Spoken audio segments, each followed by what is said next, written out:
Okay, hi everybody. We are here right now, I hope, on the stream, and we will be doing a nice presentation today. It's everything about Gaussian splats and a little bit about usage of Unity to render Gaussian splats in a cinematographic way.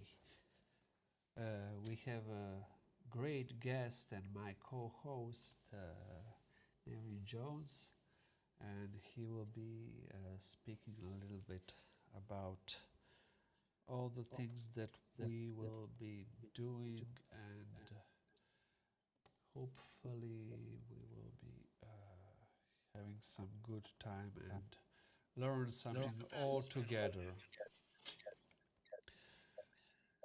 Hi. Hi, can I just check? Are we definitely live on YouTube? Oh, there we go. I think we're there. Yeah, wait a second. We have some feedback because there are some.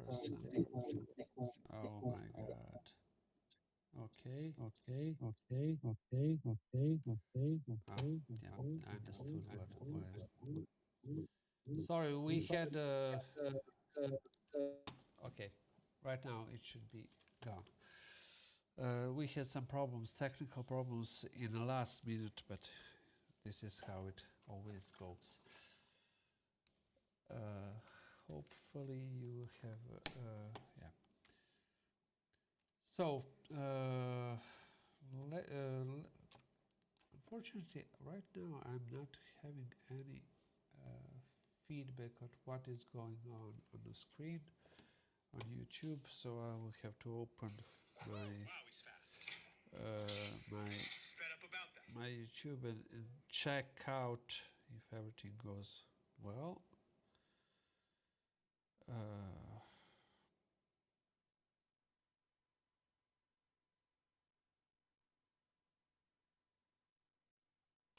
Okay, let's start from Neirin.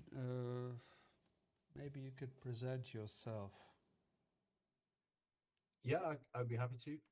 My name is Neirin Jones, and I have been working with Gaussian Splats for the last 3 or so years. I've put together a consultancy agency production for Gaussian Splats. So we have lots of partners, some based in the US, some based in the UK.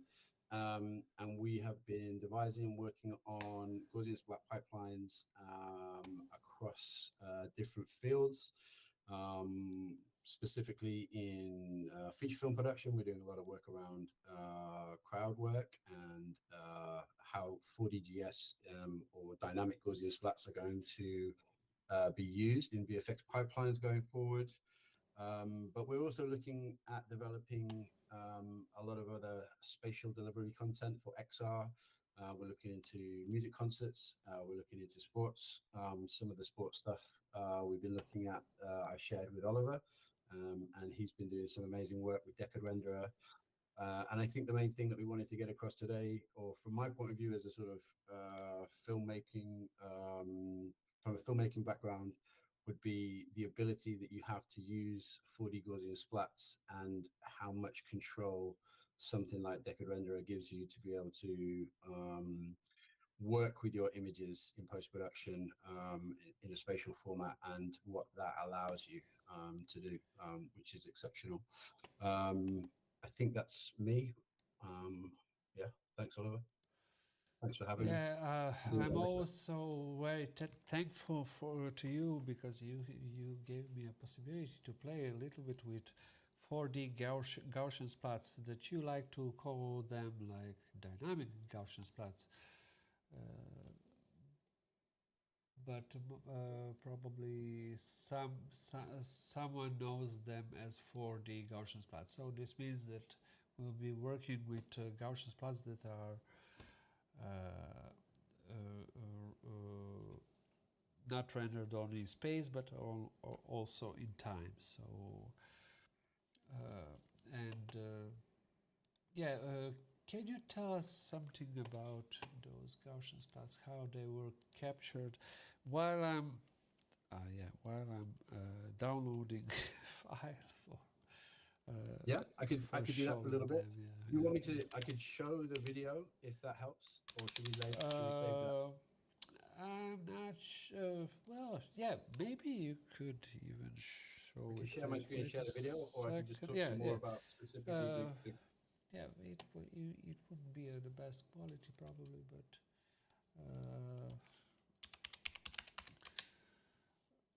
yeah, maybe show them. Yeah, maybe show them on the screen.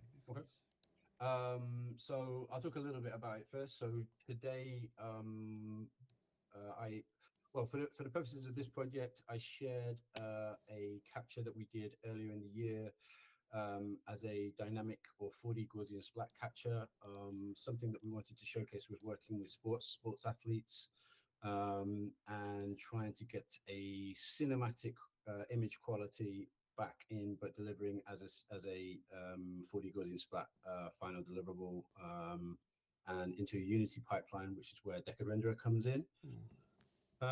We were working with NVIDIA to try and show something for GTC in 2025. So this material that we're going to look at today was part of the GTC showcase for 2025, where we were able to deliver this asset as a headset. So it was a fully working demo in an XR headset. I think we had the MetaQuest 3 for their showcase, and they were also sort of interested in compression and using an algorithm called Queen that they're developing for compression into XR deliverables.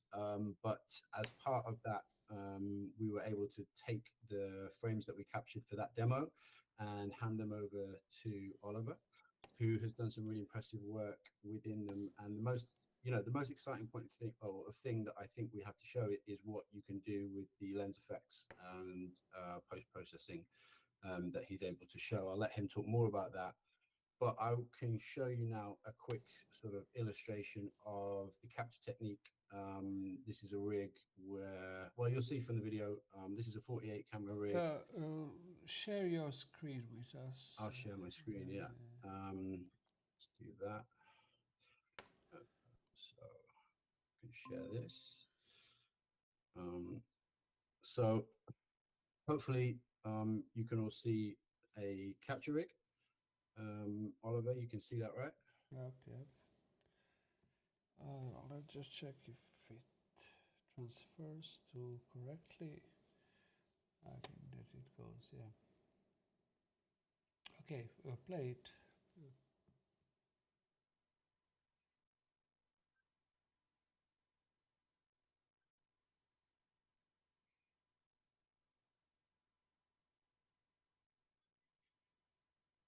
I'm not sure if that's coming through the YouTube feed, Oliver.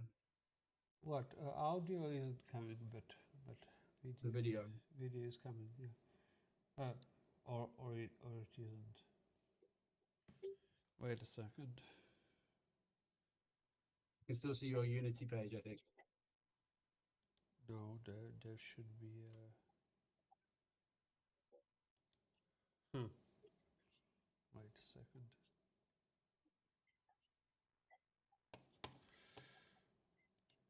It's not that I'm sharing here. No.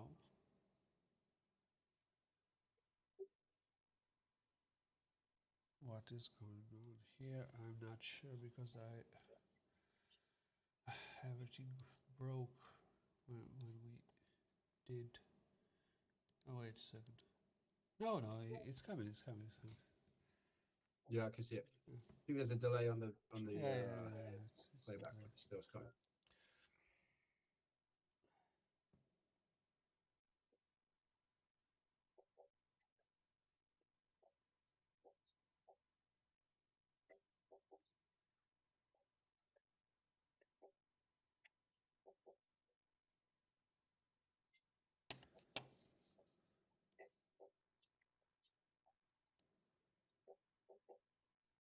You can also comment in real time if there is something that you want to. Yeah, so I can take over and just do a little bit of commentary. This last little bit that you're seeing here is just a demonstration of WebXR deliverables. So we were able to use Play Canvas Flipbook to deliver a 4D Gaussian splat via WebXR. So you could have that in your browser, on your mobile phone, anything like that. So that's a capability, which is another deliverable, which is some stuff that we could talk about slightly later. But I think the focus of today is more about how we captured what we captured, and then once we have those files, we can deliver them as a PLY stream for Oliver to start his processing with and take it into his world in Unity. But that's how we captured the Boxer.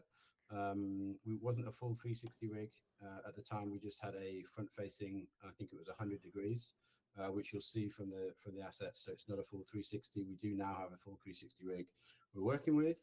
But you can see once we get into the editing side of things, the quality that was capable, and this is how we did it.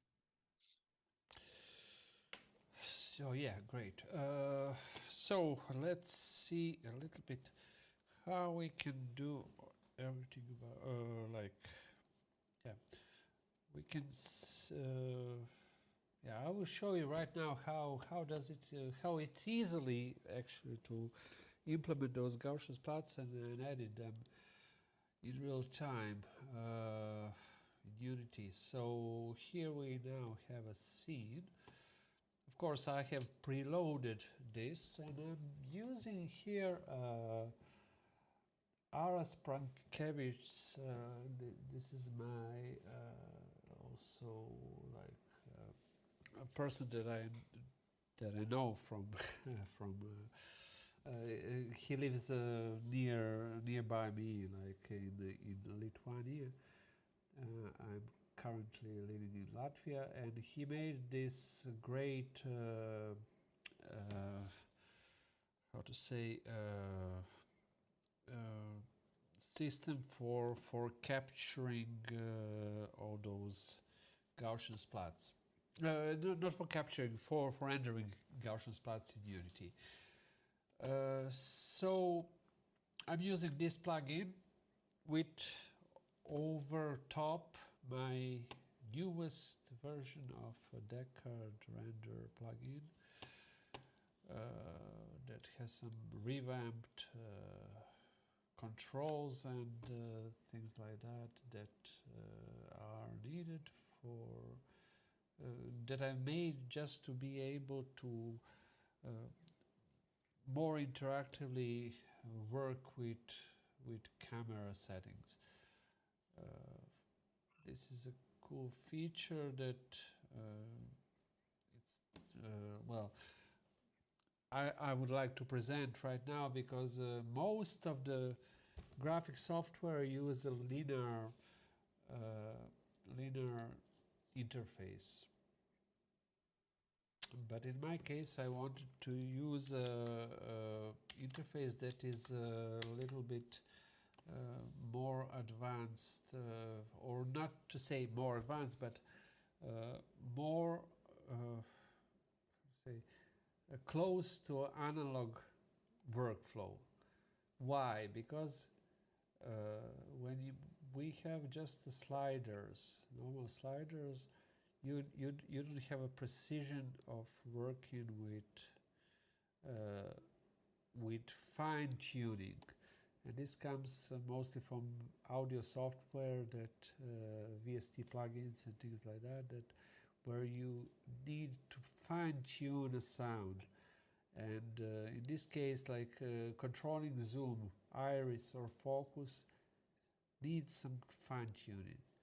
So why it's interesting, because you can just take it here, globally fastly change value, but also if you go outside of a range, you can finely tune it. I will show you that later, but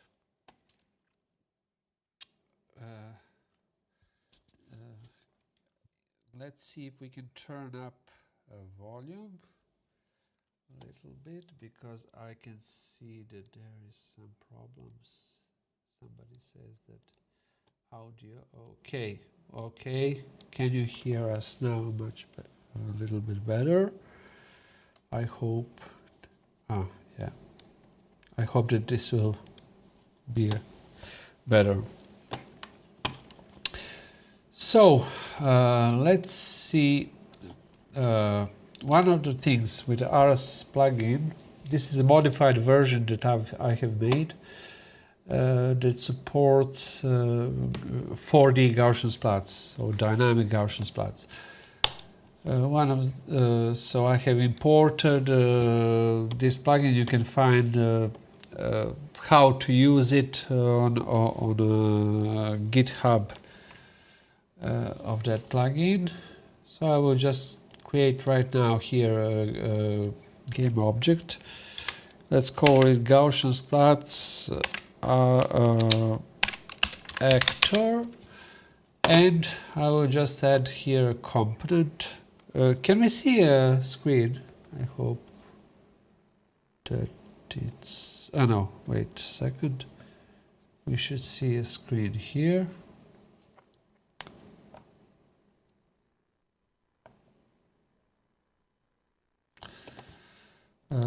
Let me just check it out. Okay, so, and we will be adding here a component that is Gaussian Splat Renderer. So Gaussian Splat Renderer require. I won't be loading here any asset. I will be just adding here Gaussian Splat sequence track, and then adding another. This is a timeline, a Unity timeline, where you can control everything from a timeline and move it it's like a video editor. Add from Gaussian Splat sequence. Oh no, sorry. Wait a second. I'm not sharing. I'm not sure if I'm not sharing, but okay. Let me just set the preview full screen projector BGM. Okay. I hope that right now I will be sharing.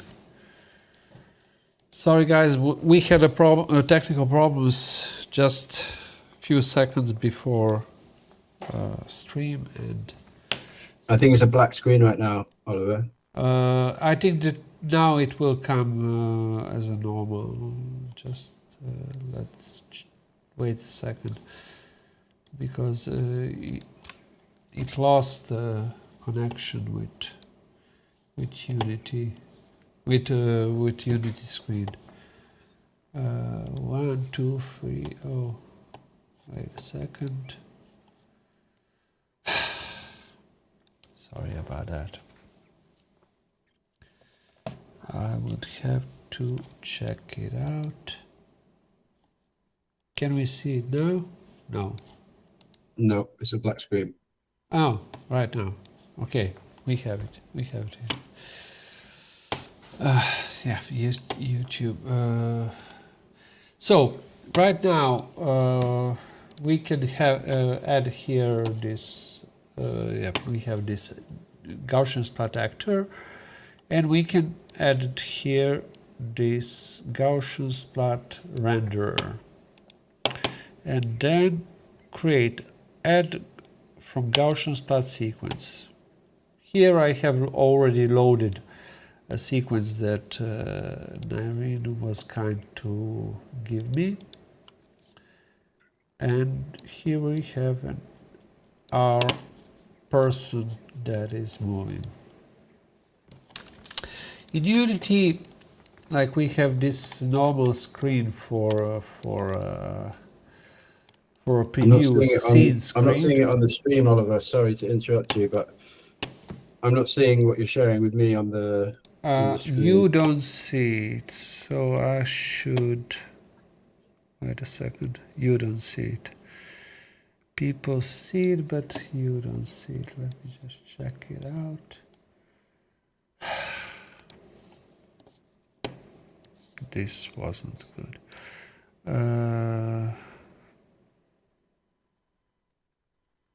Okay, I think you moved the YouTube video out the way, so I think that's good now.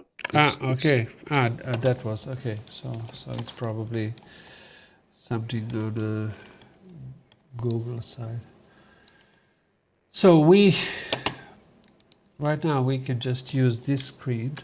This is a pretty neat feature right now in Unity, that you can control your cameras that you will be using later on to place persons on a screen. And you can see right now, if we go around this person, it's completely like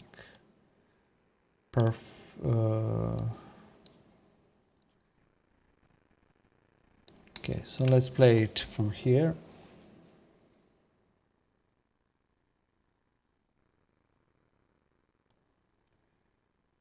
If I move a camera, you can see that it goes there. And this asset is really nice because we can go pretty close and see a lot of details. I can imagine that this for sports is a great thing, just to analyze, just to be able to analyze some kind of movements.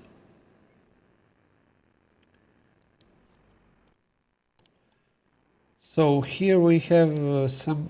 What you said, you had a rig that was.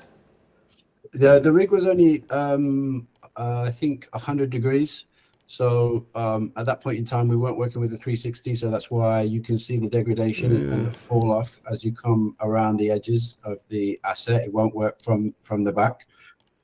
Now we have a rig that has the full resolution you see from the front. You can shoot that in full 360 now, but you can see where the image data set falls away, and there's no reference material for the reconstruction. Of course. But I think that this has a great, great way to see it. Like,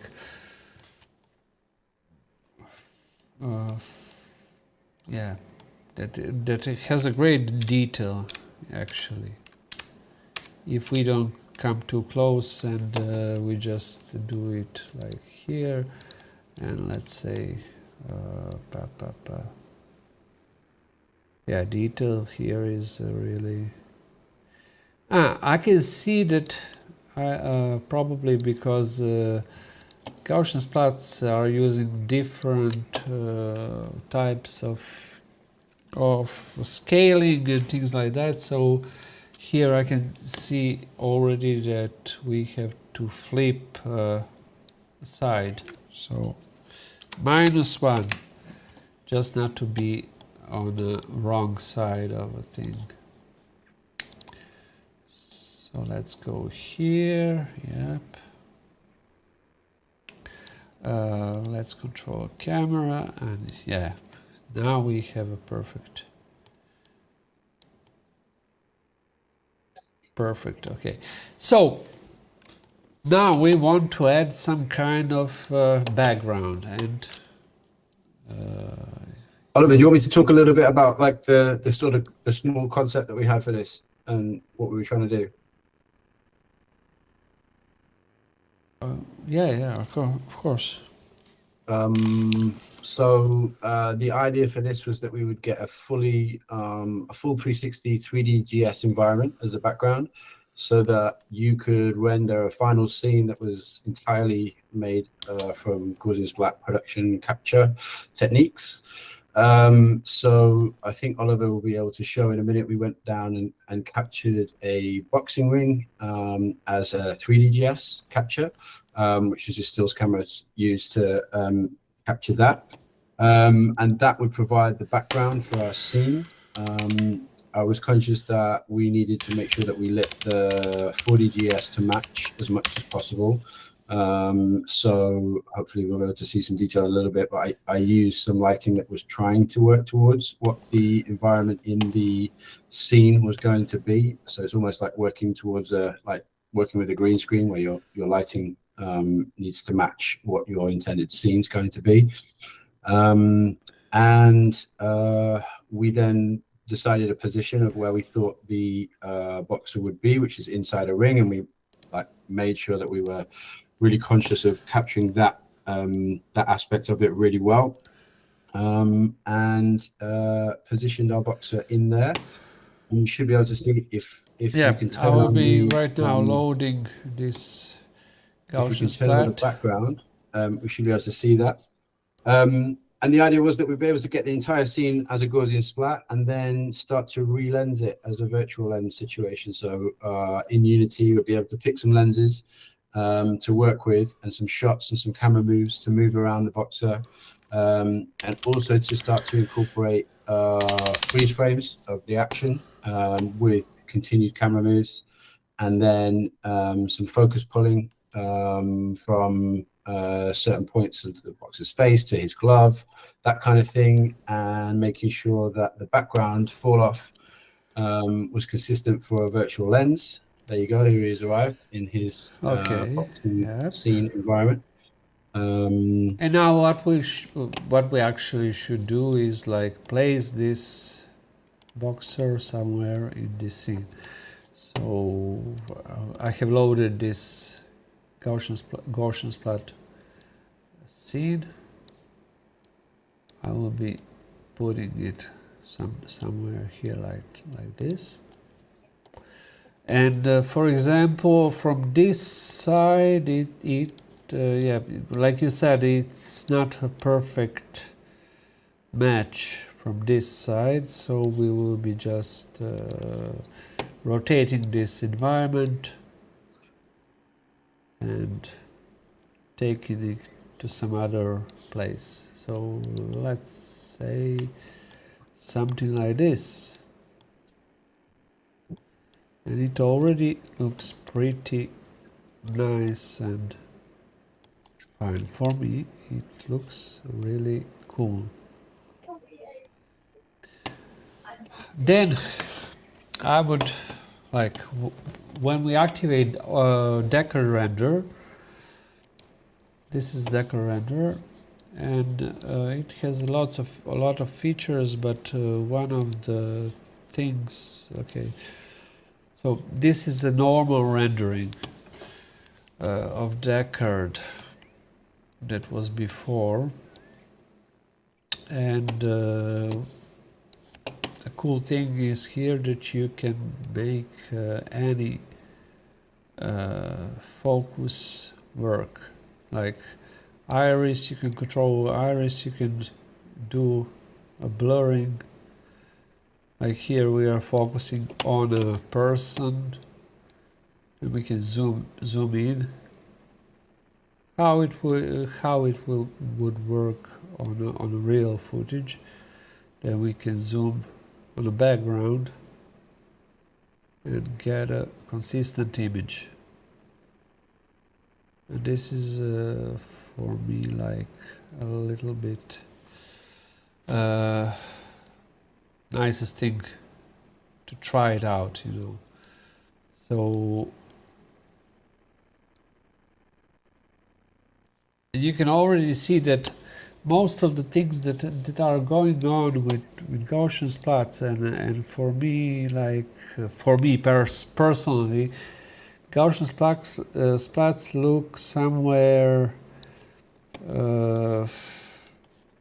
flat. I don't know how to say, or artificial somewhat, because they have this sharp edges, sharp kind of thing that doesn't happen in real life. And when you look at this, it is much I think much better. And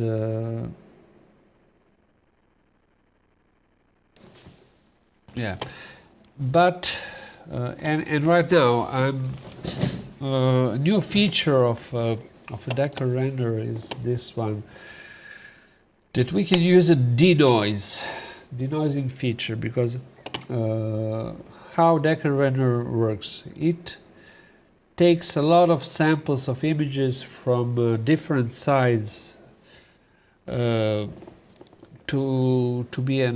enable this type of camera defocusing that is realistic. So you can see here right now, like this. But there are some kind of artifacts, because as you lower those samples, you can see that it breaks down. And in new version we have this denoising feature. But what it does, I have to add a lot of noise. And this is an AI feature. I have to add a lot of noise. Wait a second. Okay, and then activate denoise. When it renders an image, it makes like denoised version. But it's a strange thing, because this AI from Intel, it works mostly, it was trained probably on how to say, footage from a real camera. So most real cameras use a sharpening. So I have to add a sharpen. So let's turn off noise. Okay, let's turn off noise. Let's add this radius, sharpening radius, like this thing. This doesn't look any good. But if we turn up right now a noise, it makes an image pretty interesting. On each, like this one is a perfect example where it works pretty fine. So we can add some noising. No, we won't be exaggerating noise. And we have here something that is approximately something like real camera. Look, that real camera that has passed a denoising. So it's a little bit like.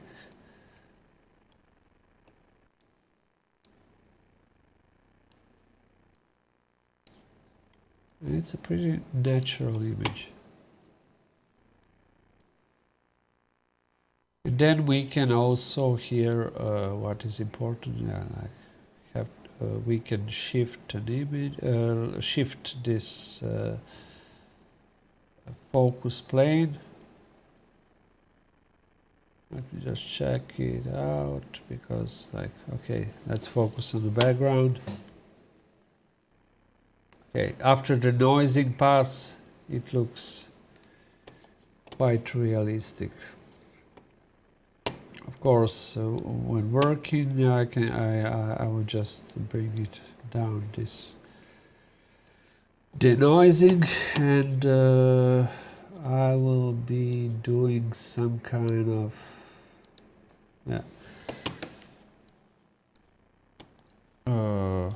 movement. So let's try to animate something, maybe. Neirin, Hey, what do you Oliver, think? there was a question on the chat about motion blur. So someone was just asking if you might want to talk a little bit about controlling the amount of motion blur and then adding camera motion blur. Camera motion blur, because like how Deckard works, and this was like not intended for Gaussian splats. When I made it in 2018, 19. something like that. It was intended like a system for rendering better anti-aliasing. It was made like a system that can render transparencies, that can render blur onto transparencies. That was a big problem. And this was made like for my test, my own test, like making some kind of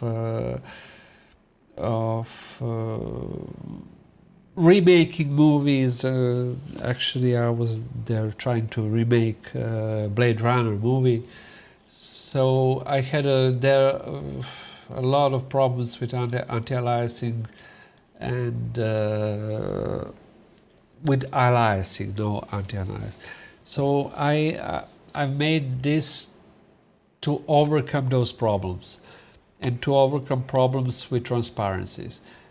Because Gaussian splats are rendered as transparencies, they have the same problem. You can't efficiently render a blur. You can't efficiently render any type of depth of field.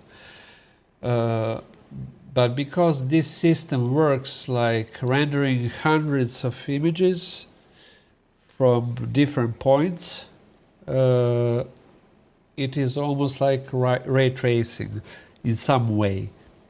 It does approximation of ray tracing, but it's much faster than real ray tracing, and it doesn't have a noise.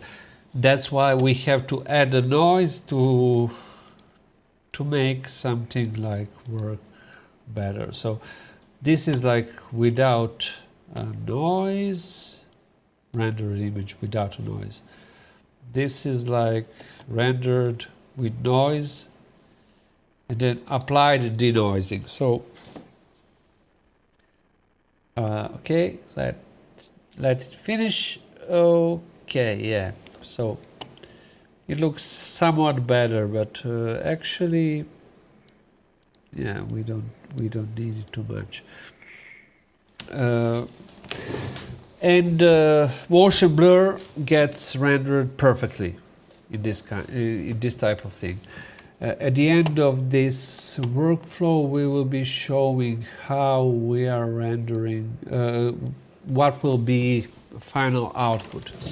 And that final output, I think, because we will be also adding some camera shake that I want to absolutely add, because I want for it to look natural.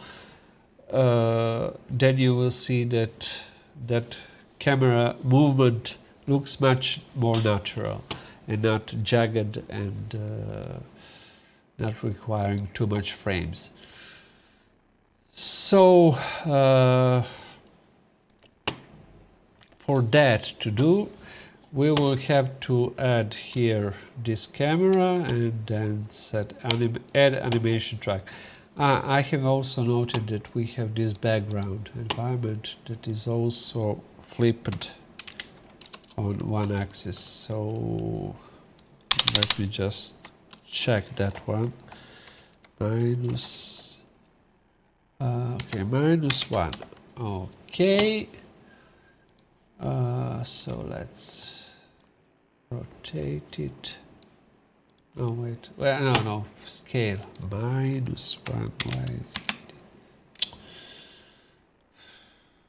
Why? -1. I'm sorry. -1. Okay. Okay. And right now, let's check it out. Neirin, do you think this angle goes well?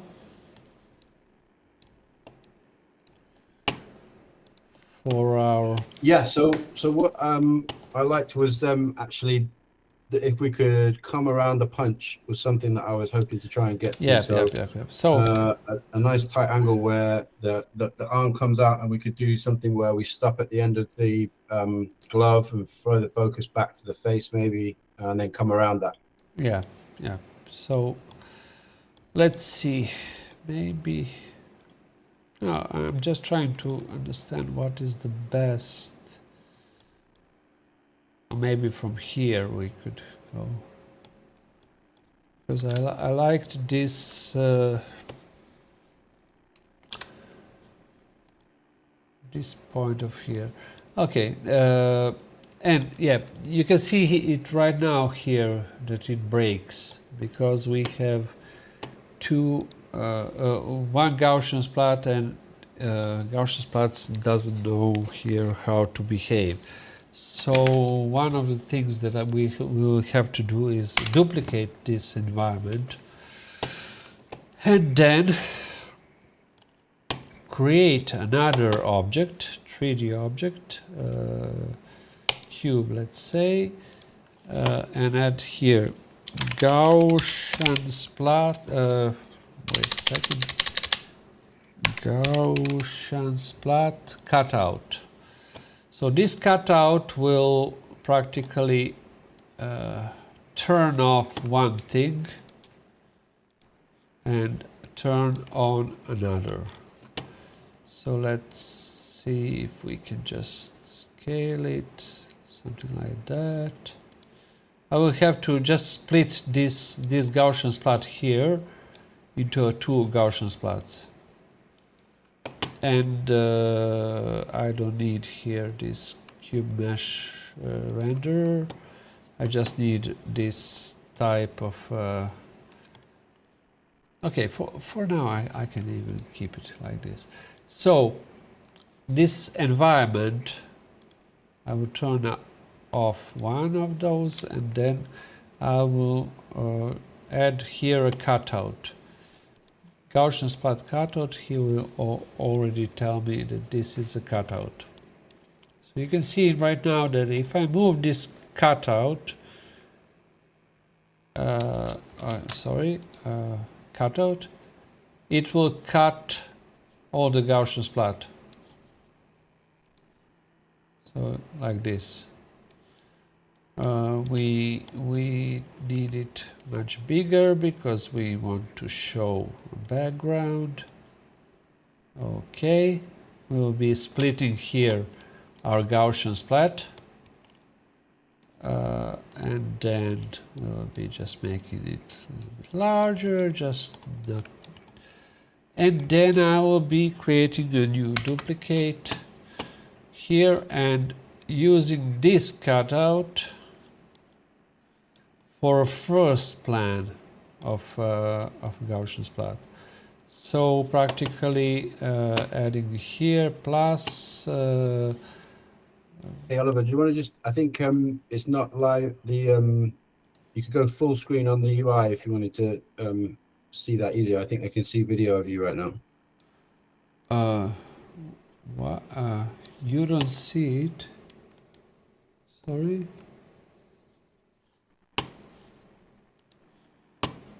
What? You don't see it, or people doesn't see it? I think on the stream there's a video of you larger than the UI, I think. Ah, okay. I'm here. Oh, sorry. Okay, so no, I have made an error. So I will be just right now. Wait a second. Right now it's okay. I hope. There you go. Okay. So we will be putting here this one cutout, Gaussian splat cutout. Okay, here another cutout. Okay, and so right now we are practically splitting it in two places, like this. And what is important right now that we if we go here, let me just move the camera a little bit in the background. Okay, I have to manually, unfortunately, I have to manually set this order. Okay, so this is one order of one. This is order like this, and then we have our JS actor. Okay, I will have to set it something like 20. Let me just check it out. No. Camera. Let me just check it. So we have here one type of environment. This one turned off. Okay, and this one should be. Oh, okay. I don't have a correct size of this cube. Okay, yeah, you can see it right now. And if I move this, I get a correct ordering. And now I can move just the camera as I want.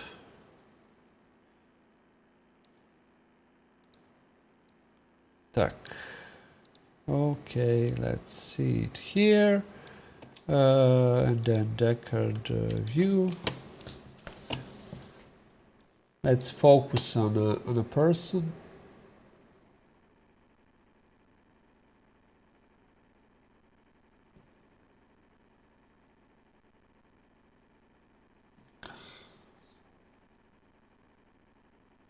So we are focusing on a person. Okay. We will have to focus it much better. And you can see that you have a first plan, you have a second plan, and then you can do everything that you want. Also, we can just do this automatic focus, like create empty object and call this focus plane, okay? For example, and put it where his head is. So let me just check it out. Oh, maybe it's better even like to create a sphere, 3D object sphere. Okay, I will be putting it here, going here closer, and scaling it down. This is mostly my approach to focusing on a person. So if I put this one and turn off mesh renderer, I could just tell to a Deckard Render to use this one as a focus plane. Wait a second, focus transform. Okay, let's just bring it here. So we can now animate that thing if we want.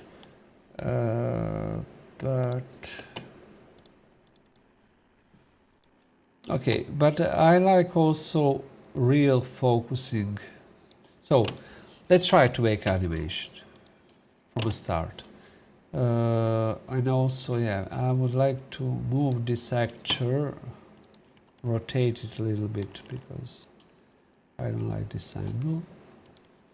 Okay, move. And now in Unity we can switch to this small boxing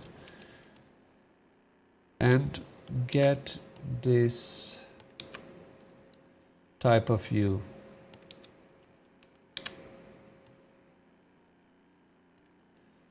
Of course, like right now, Boxer looks sometimes out of sharpness, but it's because it's moving. Like look here how his eyes are perfectly in focus, and also his tattoos are incredibly good. And then if I open Deckard view, and I will be turning on the focus. Wait a second. I have just to set here speed of throttle, like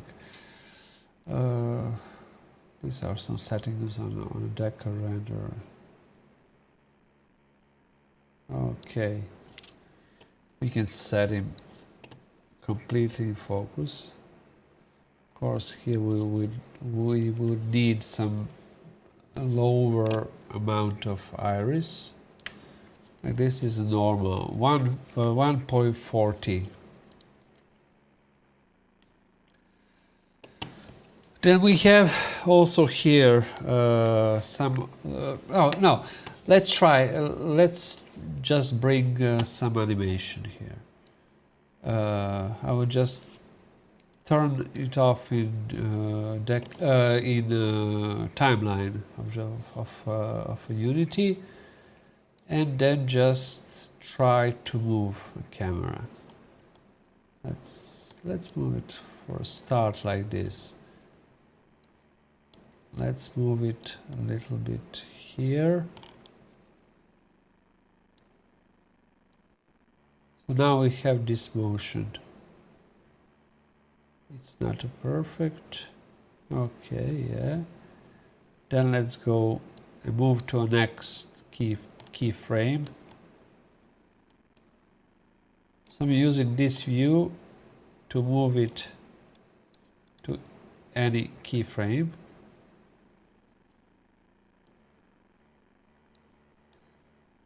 And then move it a little bit down. Okay, something like that.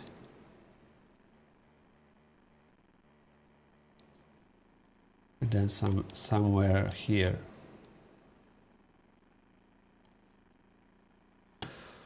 And now we can iterate on this animation.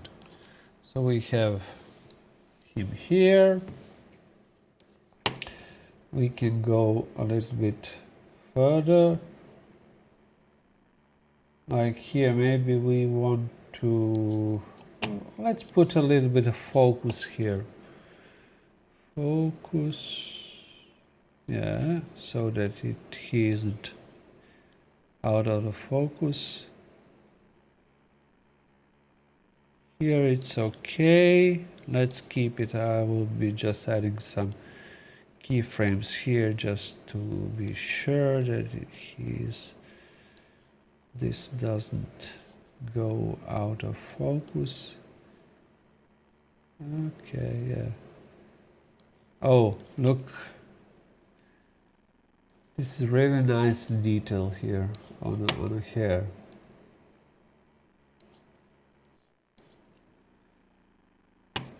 Neirin, are you there? Yes, Ah, I'm okay, here. okay. Because I wasn't hearing anything. I was just worrying if, you know, I'm here a little bit. Okay, something like that. Let's put it in a focus a little bit more. Okay, yeah, let's put it in perfect focus. And let's go. I didn't have any time to check for comments, if there are some comments. I'm following the comments, so if anybody has any questions, they can check it out in the comments, and I'll feed back to you. Okay, yeah. Thank you. Okay, so here we are always trying to show his eye, like just to make it his eye in the focus. But that doesn't mean that we always need to. So,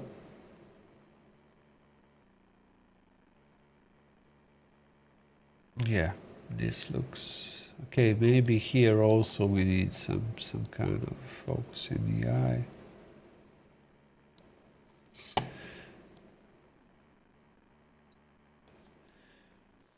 So we can close right now this window and just preview it here.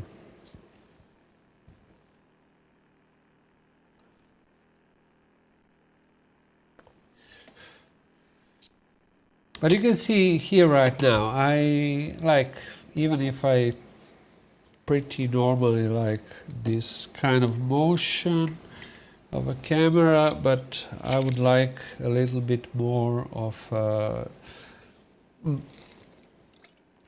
handheld motion, because we need to show out that we can do a motion blur perfectly. So what I'm usually doing, I'm just making this main keyframes like here, and then activating again this, and then just doing a small adjustments on a camera, just a little bit, like moving a little bit of a camera, just to add that how to say, almost natural motion that someone that is tracking the camera is always trying to give. So just going here, check, check, check, check, check. Yeah, something like that. Let's try it out here. Okay. And just interactively, like defining some motion. We can also set it here. Maybe we can just go it a little bit down, just also moving the camera a little bit while keeping the subject in a...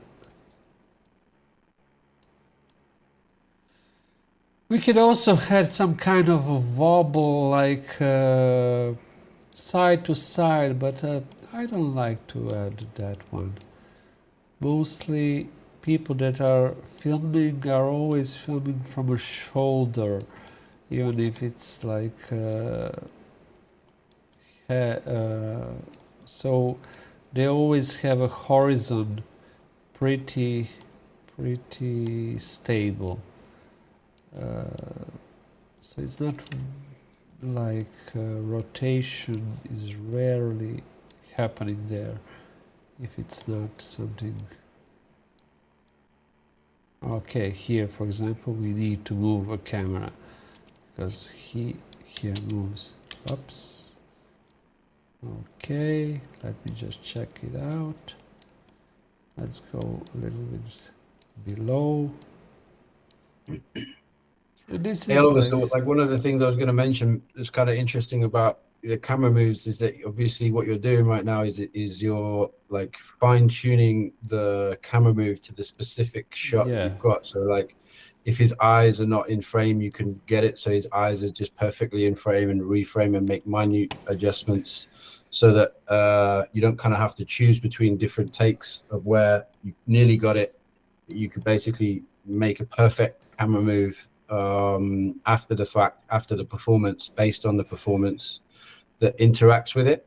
So you're like literally interacting with the performance of the boxer as he moves. And you could even lock in to certain aspects of the performance as well. So if you wanted to lock yourself to the glove, for example, you could have the camera track the glove around and do some fairly impossible stuff that you wouldn't be able to do with a normal sort of camera package setup. Yeah, so this is like absolutely you're right. This is why I like this type of thing, because it's like money shots for camera movement, where you can absolutely do a lot of things that are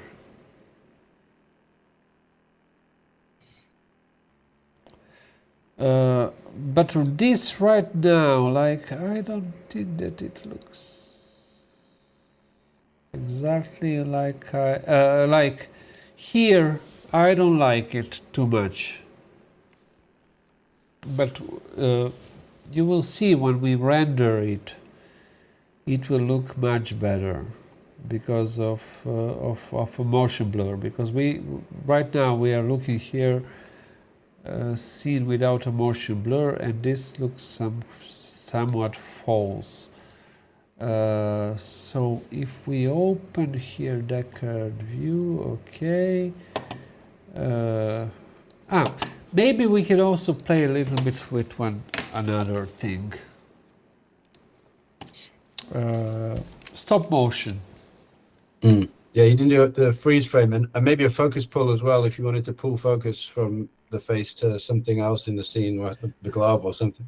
Yeah, yeah, that is a thing, but let me just check it out.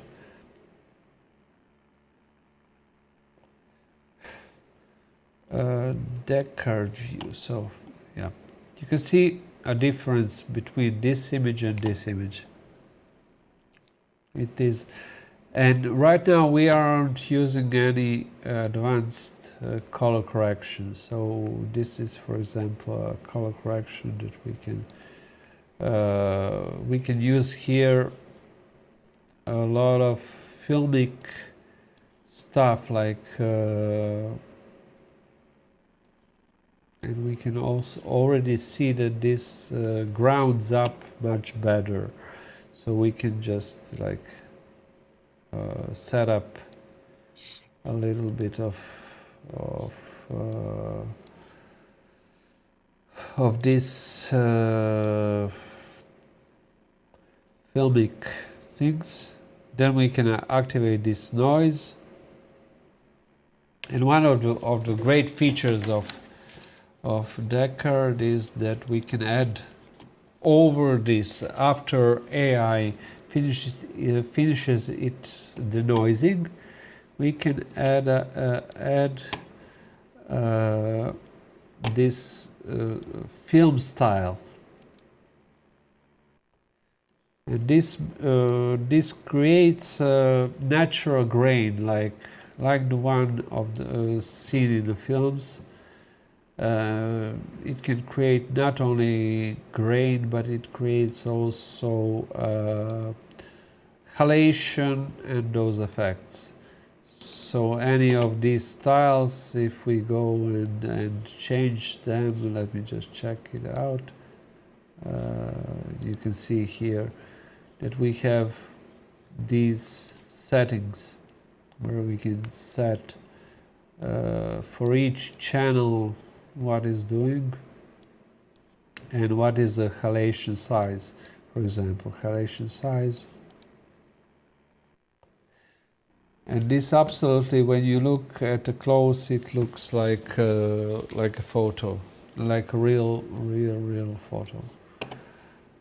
So we have this scattering, film scattering, halation size, and things like that. And then we have a lot of, it's not a like grain scale, because sometimes grain is this is modeled after real grains. So this works like a real grain. Yeah, you can drop it down, of course, but like real crystals in a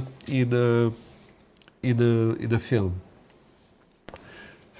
So many times I'm using this like rendering even at lower resolution, full HD, then upscaling into 4K, but with this type of a grain, because it adds that.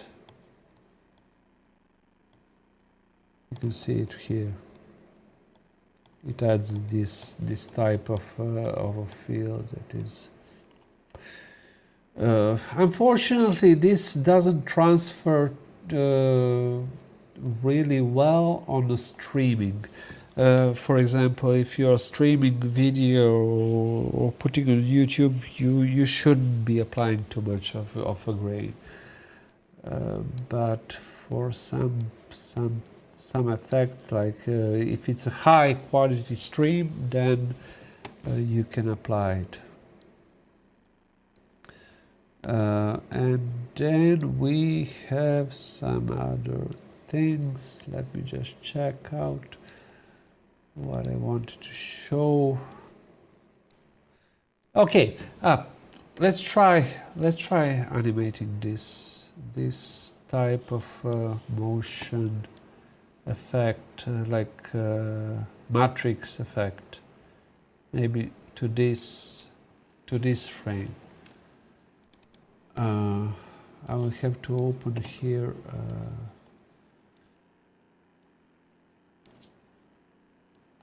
frame, put it like this, and then I will split this sequence with S. It's just like that, simple. Move it down there, duplicate this one, and say to my sequence that it's 0 frames per second. Okay, no, oh sorry, 0 frames per second. Split multiplier, and then I will be just scaling it down.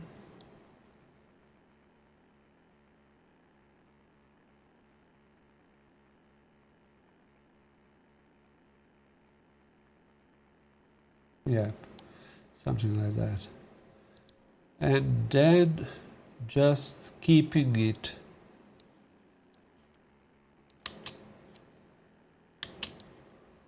okay. Then we will have to make some motion here. So you can see right now that we have here motion, duck, duck, duck, duck, duck, duck, duck. Okay, so let's make some nice, wait a second. Let's move this one down here, and then just add some keyframes here. I'll be adding here keyframes, dark.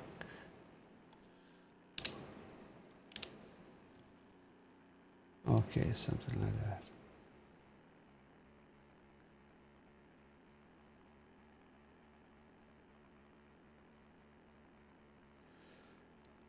Yeah, maybe we can just stop this sequence here and make another animation. Oh, sorry.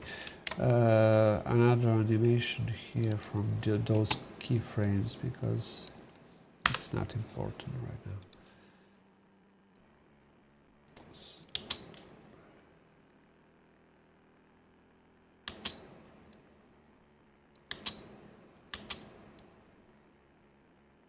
This goes too fast. Okay, let's check it out.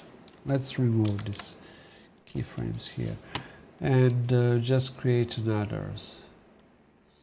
So this animation goes here. It stopped here. Okay. Oh, dark. And then let's move. How much do we want to move?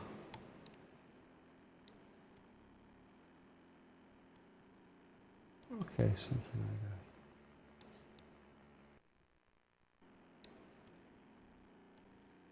that. Let's change animation to piece. Okay.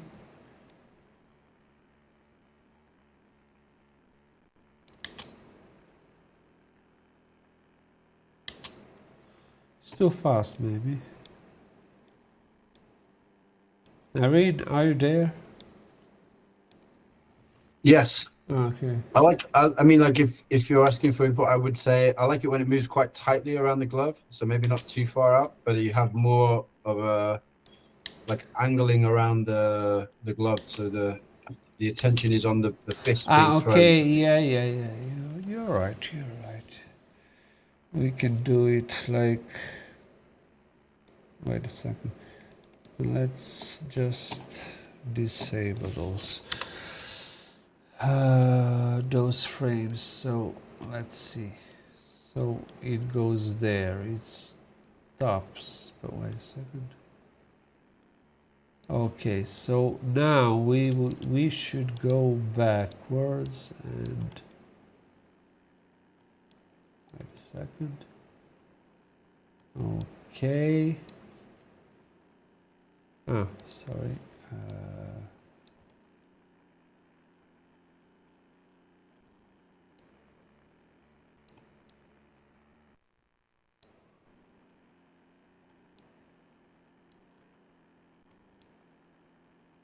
Then we will be focus pulling on that one, you know. I think. Wait a second.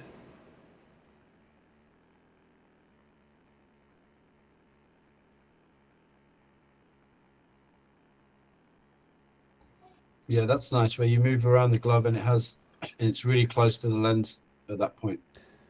No, but sorry, I'm having a little bit of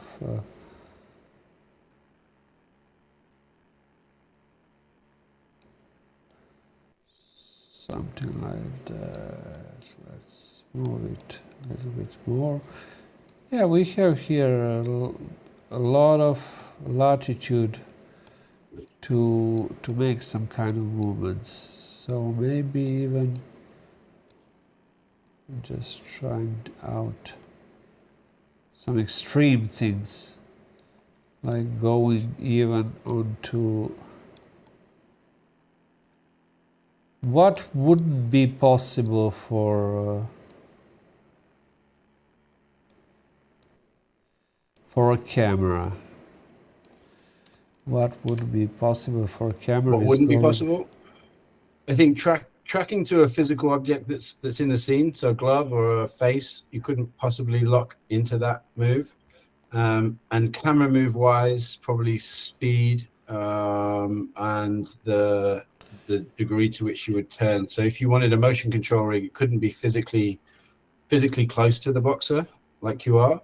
So doing motion control moves and almost like first person drone type shots flying around the arm, you wouldn't be able to do that in real life.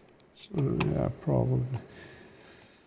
Let me just check it out, because I have also here some kind of things that I was just thinking about going under his legs. But I don't know how to finish that shot. Okay, so let's see. Could you lock it to his face so that basically we move everywhere his head moves?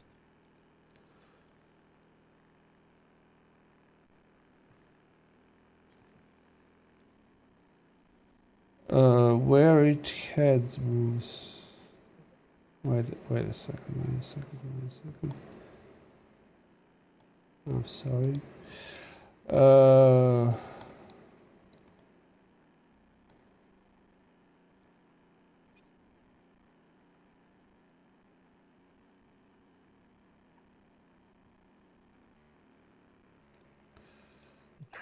What way? Wait a second, like this. Okay, tap.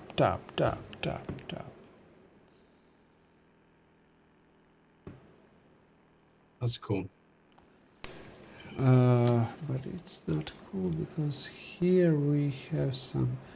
Wait a second, I don't know why we have here 100. Ah, yeah, 145.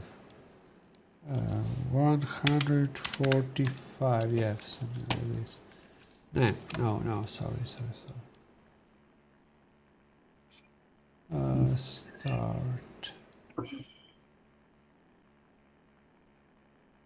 Oh, okay, it's okay. Yeah, it's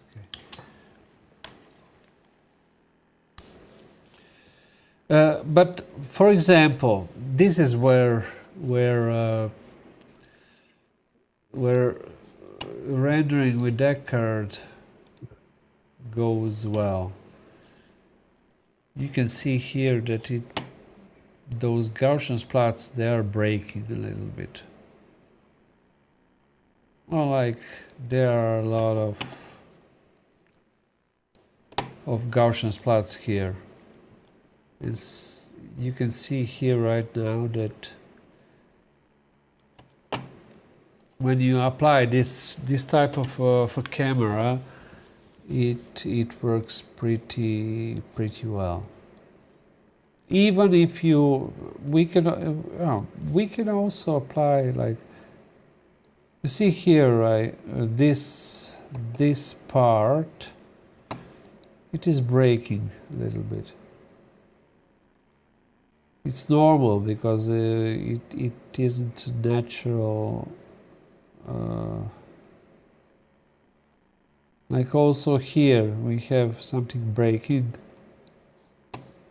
With Deckard it looks like perfectly fine.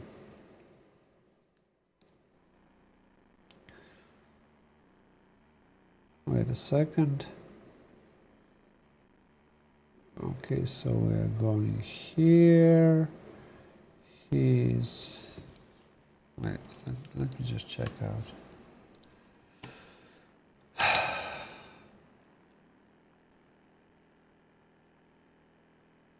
Yeah, so you can see here motion of this. I'm sure that with Deckard it will look perfectly fine.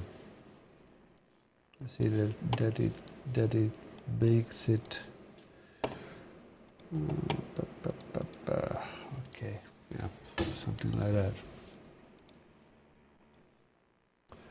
And in motion, it will look even more fine. But did you want to focus on a hand here? We can also focus. Yeah, I think maybe just to show the you can pull the focus in the moment. Yeah. So let's create here another say focus point. Okay, then go somewhere here.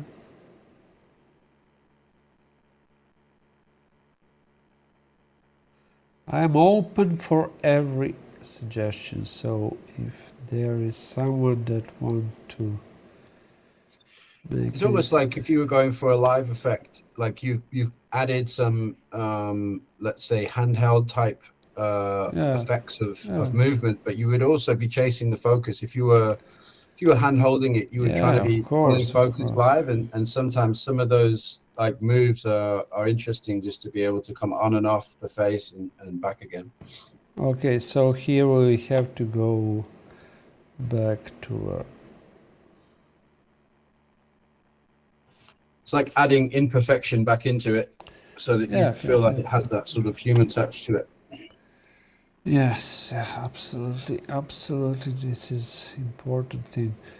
So one of the features that I'm applying here, like if you can see here, like light, how it behaves, it creates that natural, like something that is happening also on lenses. And it can be controlled absolutely from here, and we can just set it up if it's more organic or more sharp or less sharp. So this is like a standard bloom, but this is a bloom on how to say, much more precise and physically correct. Look at this. But this is strange, yeah. This type of a thing that I was adding, like on AI noise, it completely like it changes it like sharp makes an image more not to say more natural, but more soft. Yeah. So here we have some kind of effects, like we can here use those transfer styles, let's say.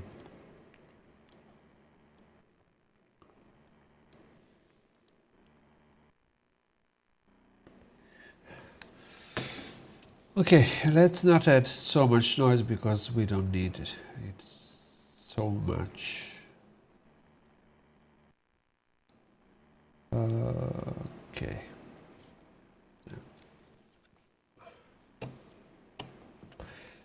And for those that are watching that didn't that are already know my Deckard Render, we have here right now added these features of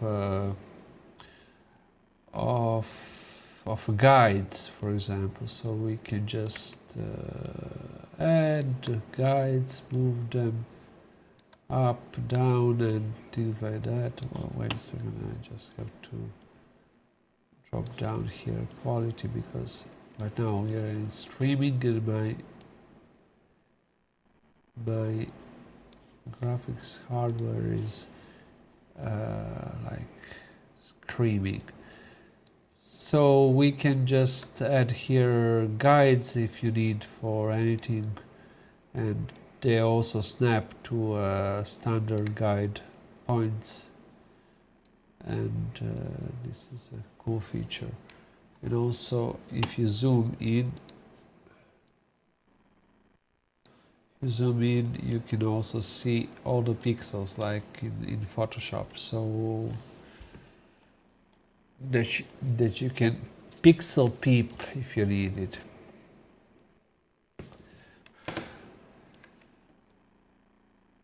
Yeah, you can see this one.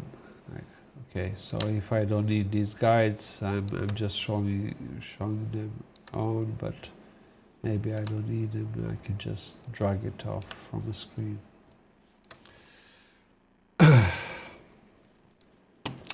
And yeah, let me just check out this animation. Neirin, what you want to make? Tell me. I think the focus tool we haven't showed yet, right? And then maybe we could have a look at the color grading aspect of it. What options you've got in the color grade. And Yeah. I don't know, do you want to talk about different types of lens effects, like bokeh, like the different kinds of effects that you can put in? Oh, wait a second. I just have to. Maybe we should just make it a little bit larger, like just. Yeah, maybe this is a better way to show it out.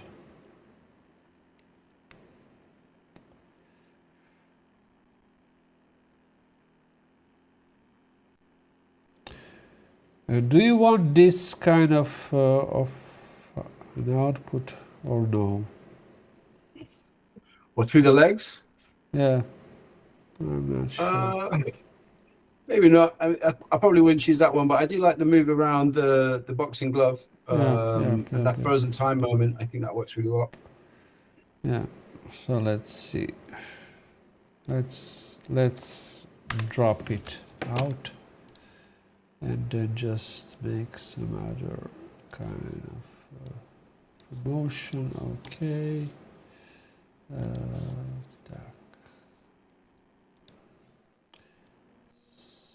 So let's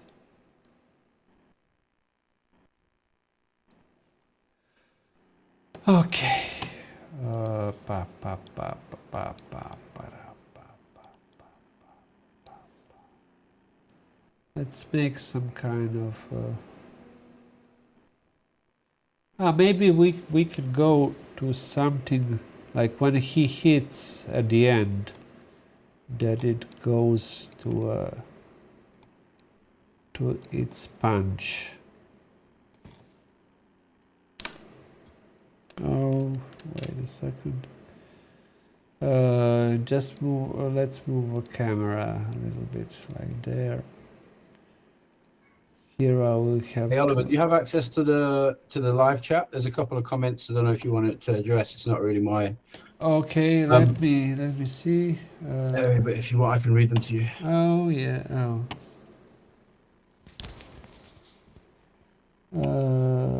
If Deckard has some kind of tool for mesh subdivision during play mode, render time in DCC.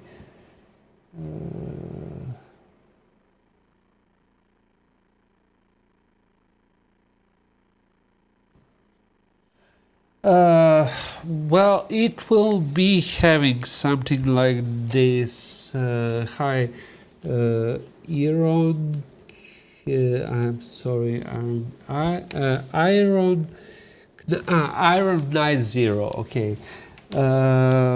Yeah, I'm working right now with Amplify on implementing something like that, but it will be available only on HDRP. It's like advanced POM method. How to say?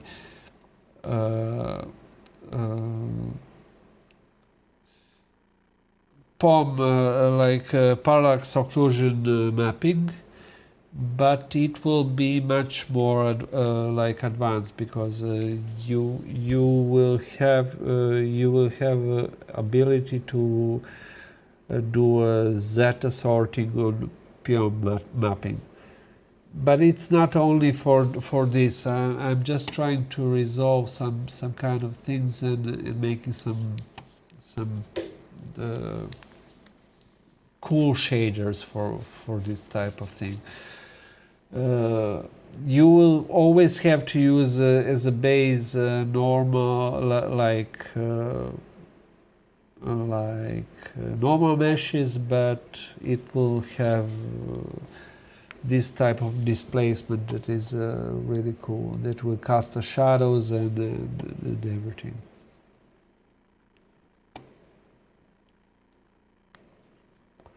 So let me just check it here. Okay, so let's finish this animation somewhere here.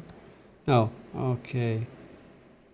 Maybe, and he moves it here. Okay, let's check it out. Tuck, tuck, tuck. Something like that. Okay. Now we will be checking animation for focus. So I have to open always Deckard view and just make it happen. Okay, so preview samplings. This is something I have to put up, and then we are going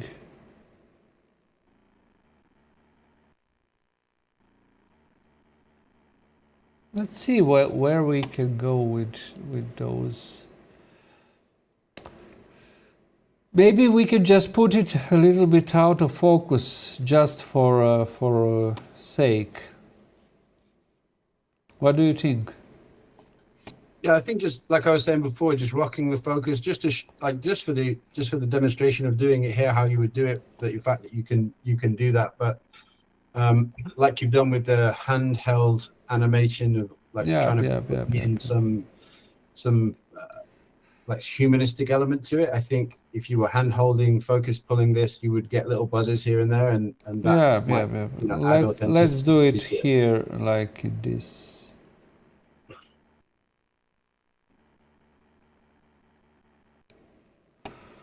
Let's do it here. So just to show it for show off.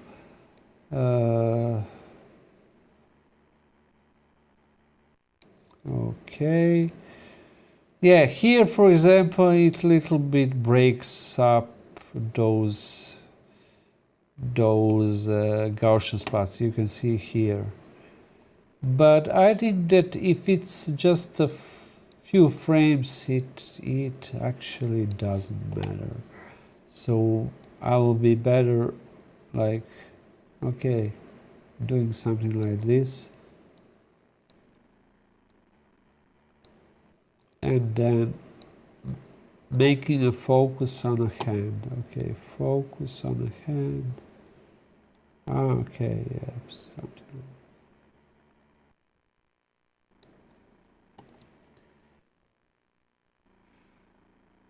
that. And then we will be having here this, yeah. Okay, something like that. Let me just check out, because sometimes Unity just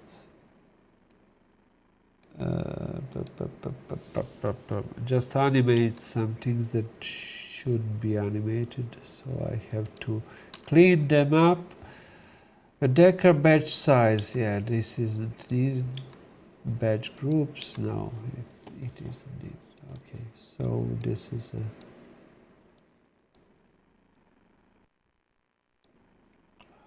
okay, so let's just check it out right now and just say iris. What is going on? What is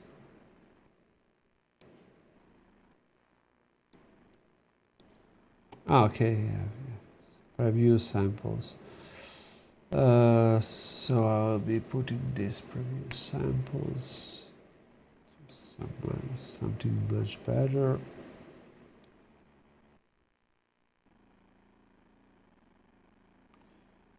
Sharpen.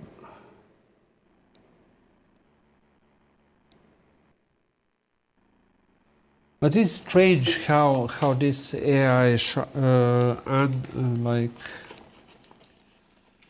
right now, because I was working on this feature and I was comparing NVIDIA and like denoising feature with Intel's denoising feature. I was dropping out denoising feature of NVIDIA from support for Deckard Render, and I have right now also Unity said that they will be dropping out support for NVIDIA because it's much worse than Intel's version. It's pretty interesting. But I'm sure that this was like used for it was trained on the real footage from a camera, from some cameras like GoPro or something like that. Because when I looked at this image, this looks for me like a GoPro image. Absolutely. Okay, so here we now have this type of tone mapping, like many of the features for controlling a color of and also right now, like saturation is much improved because it works much more better on tone mapped image. What is important right now is that Unity doesn't require any. Okay, so you have tone mapping option in HDR. it should be always set to none, not to aces. No, actually it already disables it, because tone mapping here is managed automatically. And now we have also this feature that is Alexa log C, and this is extremely good feature, even if it doesn't look well on the screen, because with this you can do any type of good color correction afterwards. Of course, it should be used with not JPEG but EXR HDR, and then we can have now option ProRes HDR10. So this will output you HDR quality video. Let me just check if there is something else on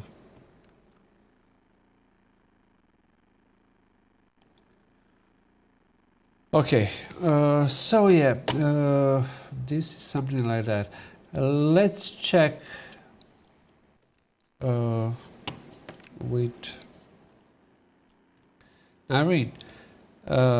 Let's check if this animation goes well. Okay. And if it doesn't, then we will be yeah, just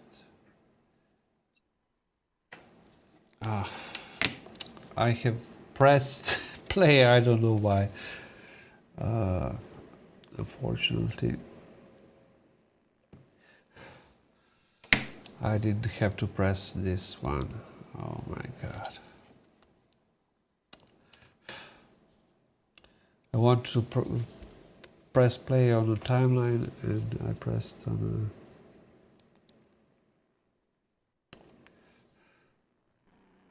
a... Okay, sorry. So let's see. Main camera. Okay.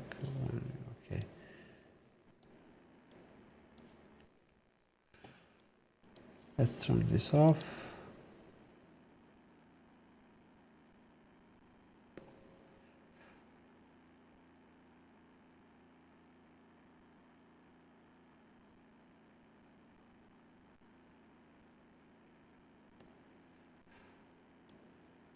Let me just check out, because I think that it all sometimes skips frames, this thing.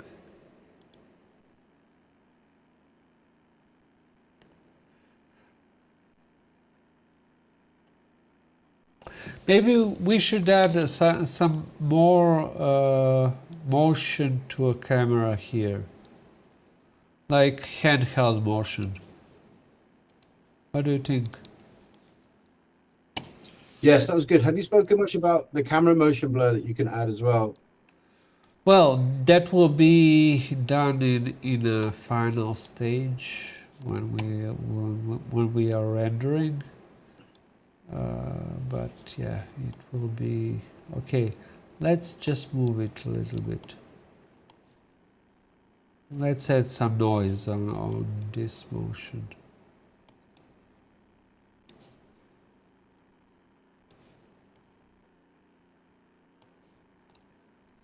Okay, let me just check it out.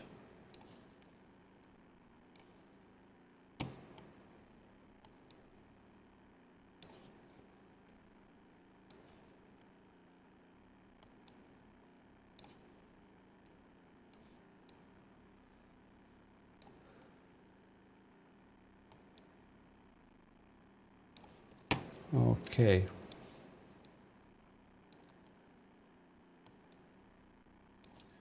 Something like that. I don't know.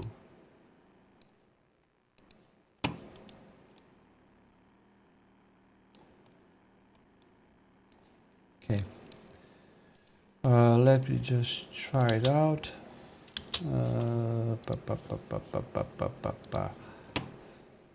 Okay.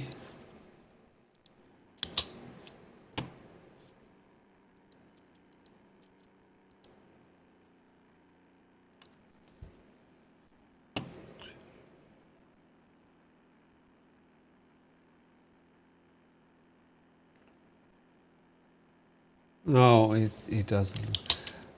Wait a second. It doesn't look absolutely how it should look.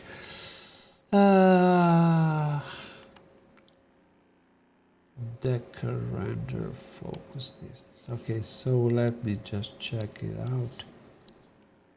Here we have this type of thing. Yeah, I know how I will just rotation, position and rotation. I will have to open these curves here, just make them a little bit more softer.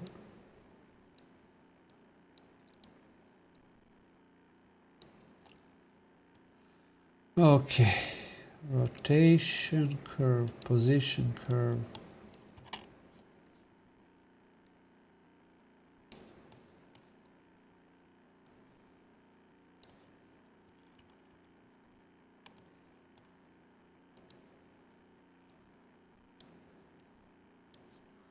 Let me just check it right now, like this. White. Here we have two frames that are overlapping. That is why. Okay, sorry about that.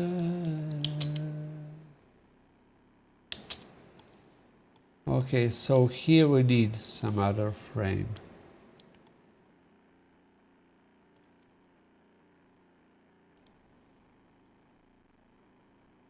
Okay, something like that. It doesn't look natural.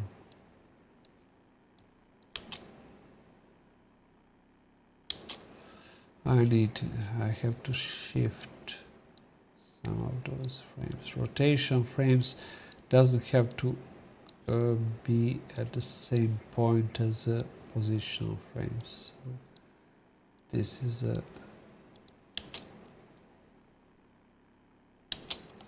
okay, so here we need something else. Here we need some other frame.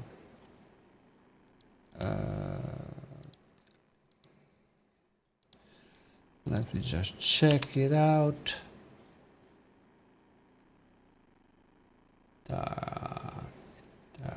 No. Here is the movement that isn't natural. Position. Okay, yeah, probably this keyframe. Okay. Here also we don't have this frame is shitty. Okay, yeah. Okay, this one should work. Let me see.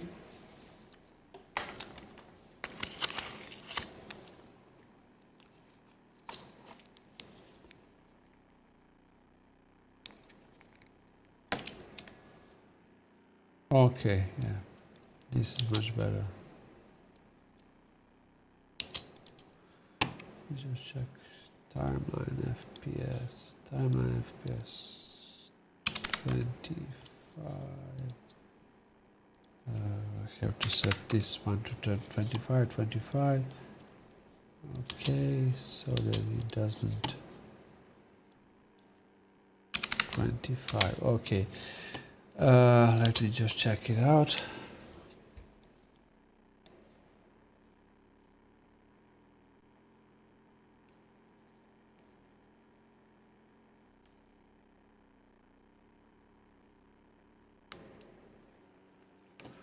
Yeah, something like that.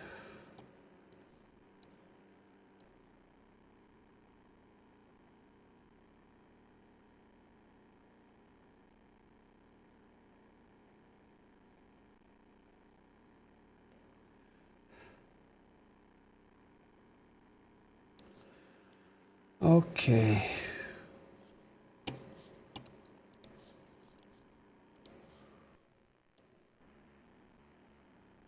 Let me just check it with right now.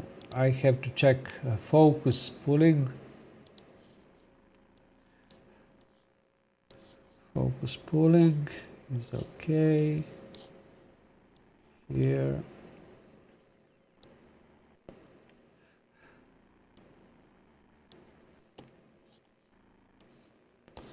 We have here too much saturation.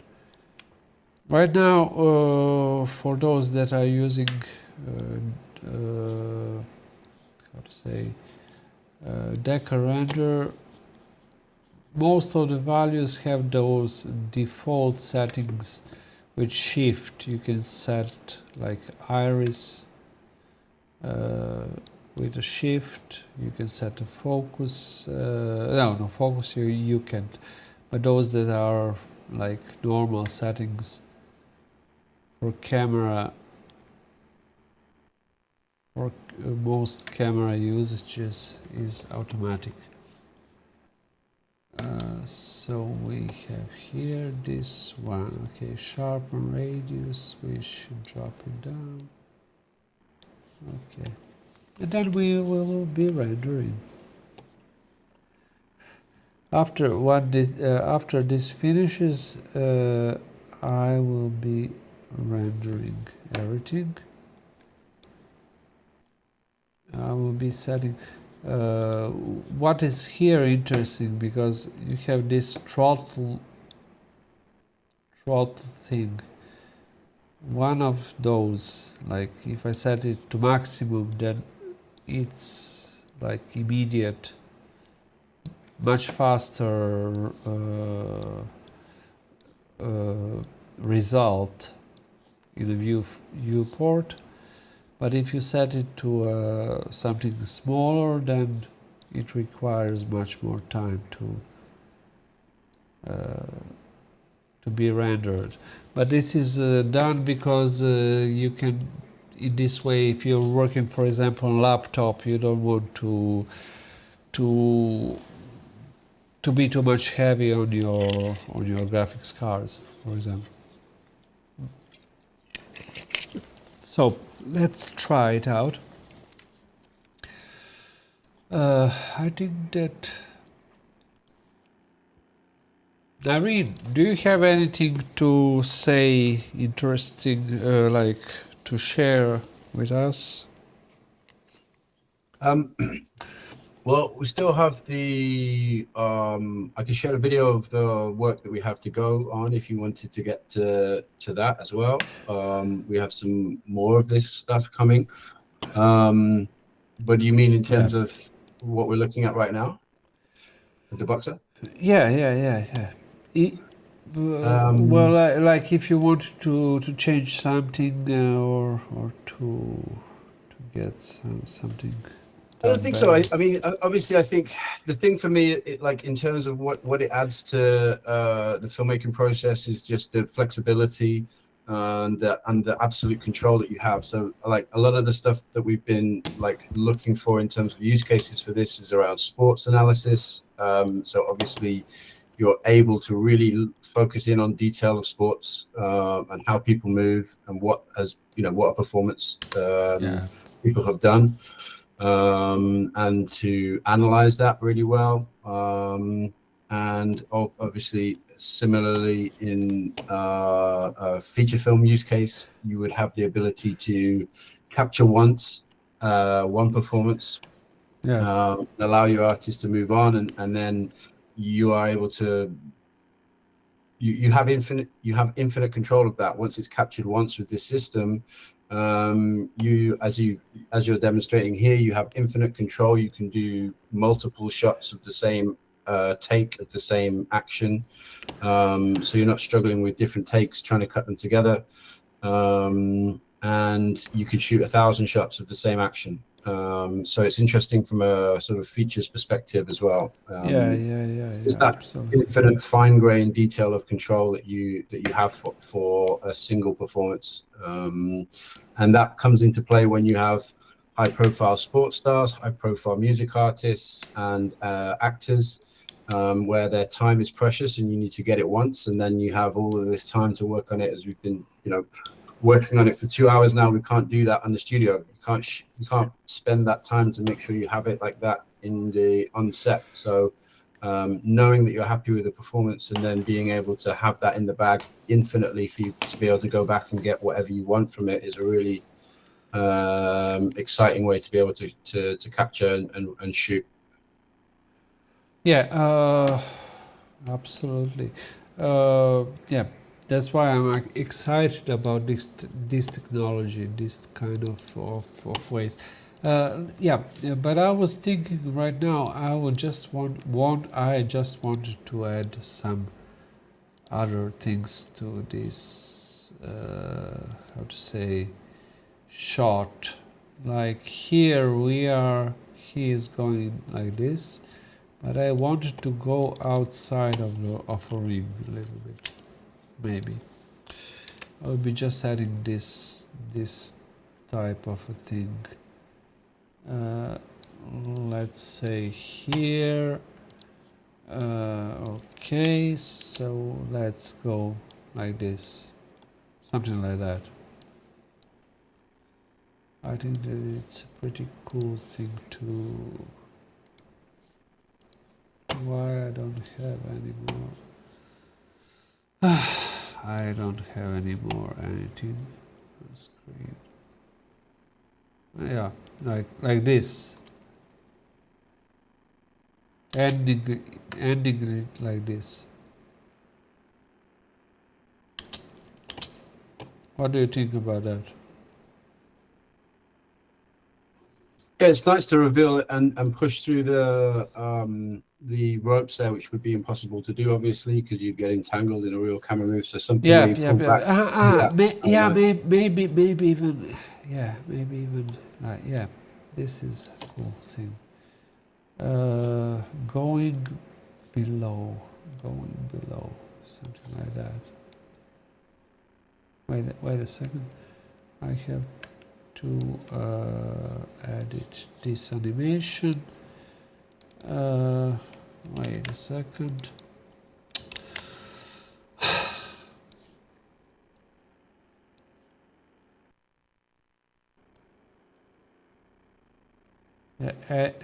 Going here somewhere. So in this way we can show. Yeah, this is a great example, I think. Yeah, I would even go, I mean, like if I was creatively trying to emphasize the detail of being close to that rope, like if you're physically very, very close to the bottom edge, like right there you go through the middle, sort of technically you might be able to pass the camera through there, but you wouldn't be able to do it where it came right across the bottom edge. So you can see very much the yellow one, for example, being right in the frame as you go through there. Something like that, you would just never be able to get that angle because of the physicality of it. And this is just, like you could have infinite different ways of and different scenarios where that might be interesting, but that kind of shows the ability of you to be able to get close to both the boxer and the physical artifacts in the room where a camera can't do that. Let me just check this out. So you're saying here somewhere, okay, something like that. We are going there, and then afterwards maybe we can go just up. Okay, something like that, like something like this, something like that.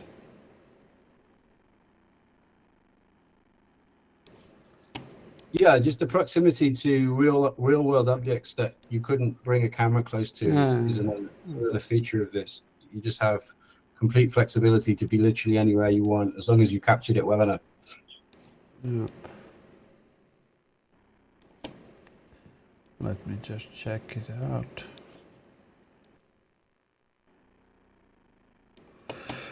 Okay, something like that.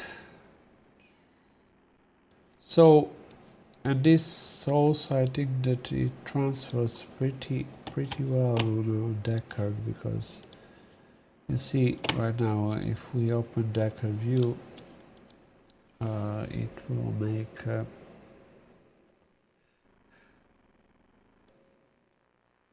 wait a second, where we have this. Yeah, it makes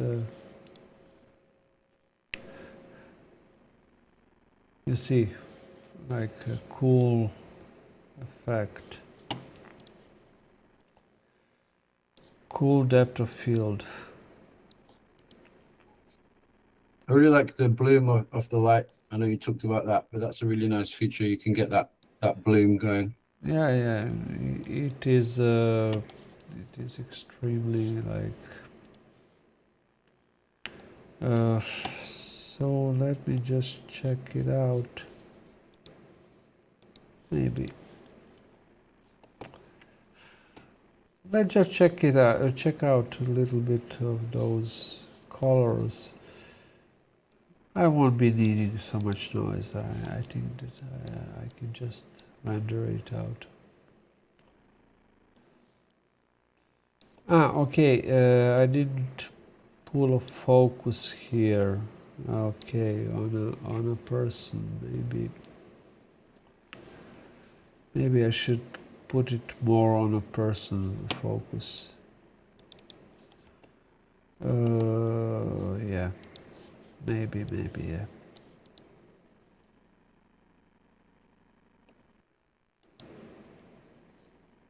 Wait a second.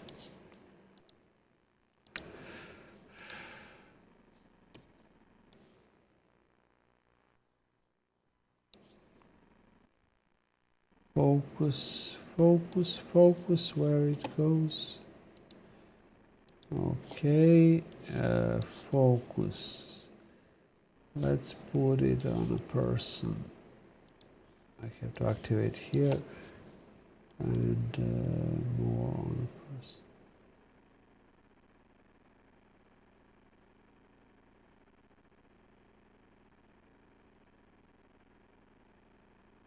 Yeah, something like that. Then afterwards we will be rendering this out, because like at this moment it's we will be finishing this stream by rendering out everything here, what was done, and then posting it on the social media so that we can see what is going on. I think that we'll be posting this as it is. Of course, there are many things that can be applied here also, like if we want to apply them. What do you think? We can just add some kind of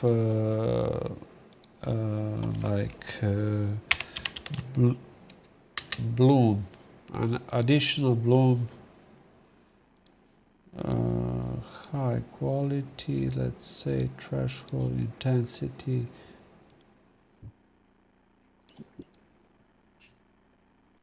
This is a, wait a second. Okay, so then lens flare. Wait a second. Lens screen space lens flare. This is a cool thing. Just to add a little bit of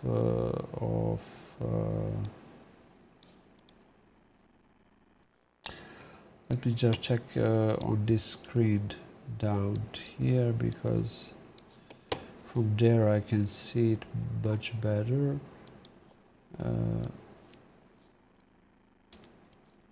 Okay, now sorry, I have to check these things here. Globe after, before post process. Okay, So this is in Unity. We can add those effects after or before post-process. So we can just add like this kind of bloom threshold. Let's say it 1. I don't want to be too much. A little bit of bloom, yeah. And then strings. Okay, so this is another layer of effects that we can add, and it's a pretty interesting thing. So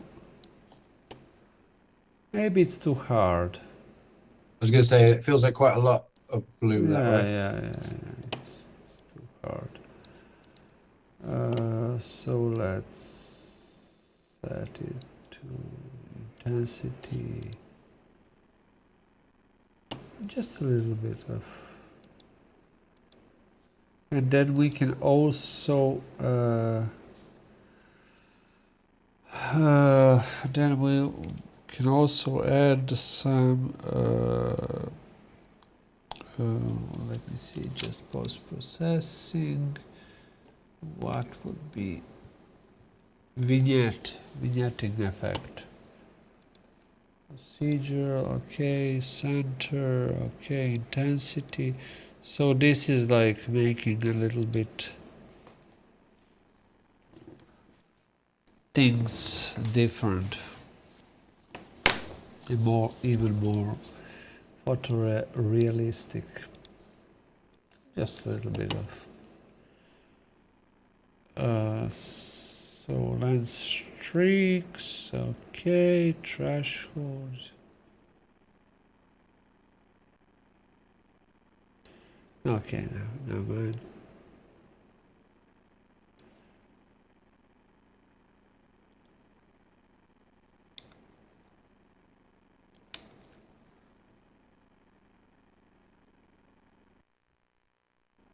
Okay, yeah, I think that this is fine. That this looks pretty nice.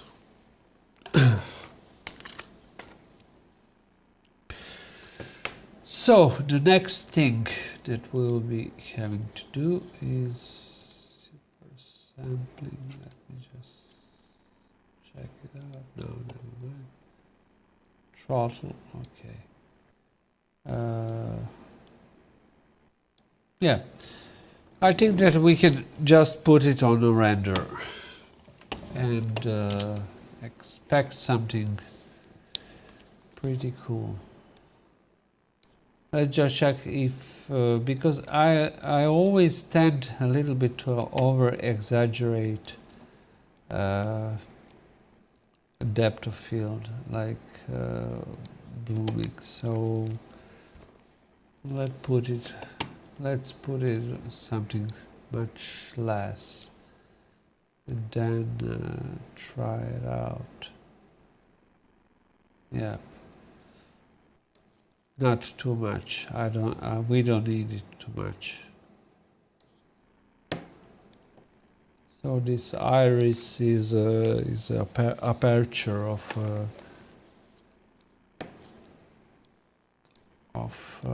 renderer.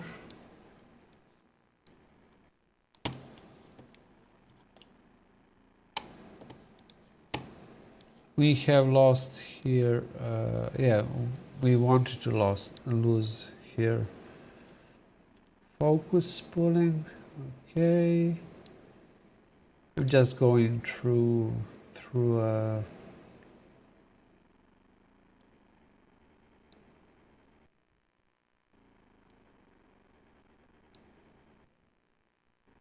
okay.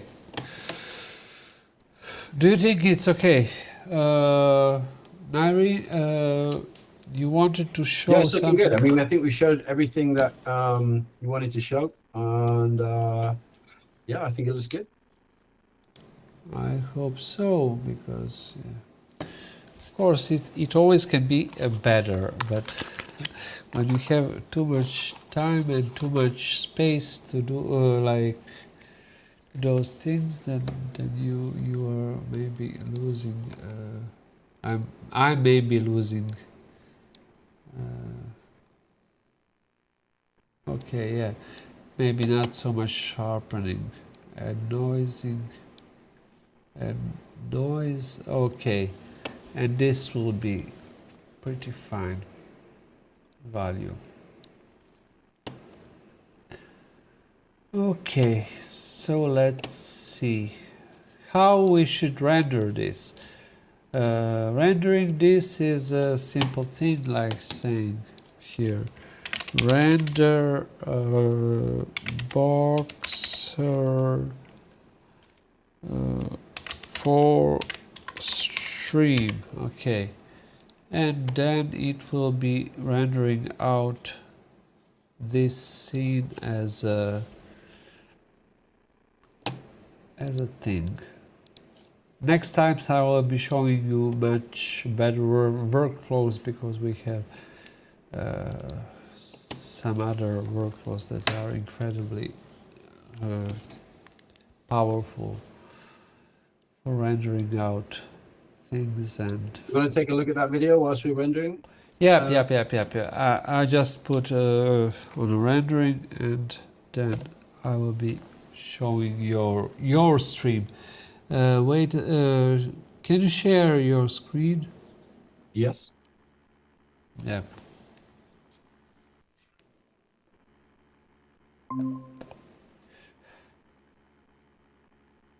Can you see it? I think so, right? I think that it should be. So, just to give a little talk through, this is another shoot that myself and Oliver are working on the post-production for. This was done in Los Angeles with a partner of ours that we're working with out there, capture partner, and called Ina Tech. And we did a music shoot. We wanted to do an XR music concert. So we had a 3-piece band. We had an 80 camera rig.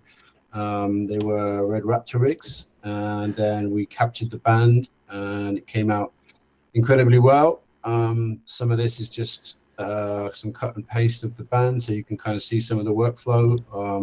This was the Super Splat editor, just to demonstrate it, but you can do it with Unity, as Oliver has done as well.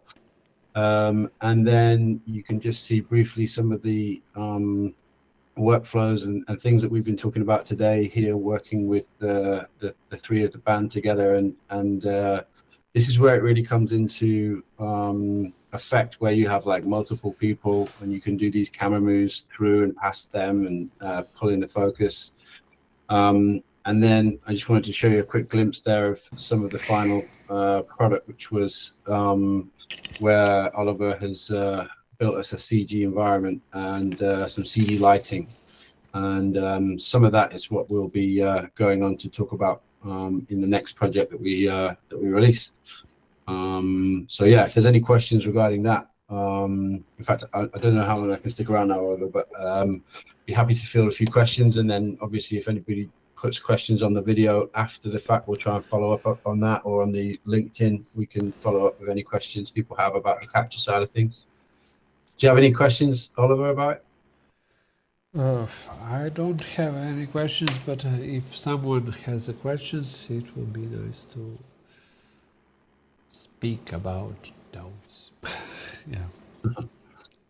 All right, cool. Well, I'll wrap up the video. I'll check out for some questions, and then maybe we could come back and take a look at that render. How long do you need for the render? It will take something like 30 minutes while I'm doing this. Wait a second, I can share my screen. So yeah, we're right now at maybe I have exaggerated on the frames that I need, but yeah, because we want best quality thing, so it will require some time. Yep. It was nice meeting you. Sorry guys about technical problems, but I wasn't doing streaming for for 4 years almost, and some things happened just before streaming, like I was logged. I made a big mistake to log with a Zoom account that was an old Zoom account that wasn't a paid one, and I have a paid one, and yeah, it didn't work pretty well. So sorry about that. If you waited for things, but next time it will be much better. I'm pretty sure. Okay, Thank Oliver, you, I'm gonna Neirin. have to wrap it up, I think, because my kids need to get into bed. So I'll say thanks very much for this and having me in, and thank you for all the amazing work you did on it. Oh, hope that you, yeah, that you have a good time, and that you liked this kind of approach, because this is somewhat new approach for me also, like trying to do something live.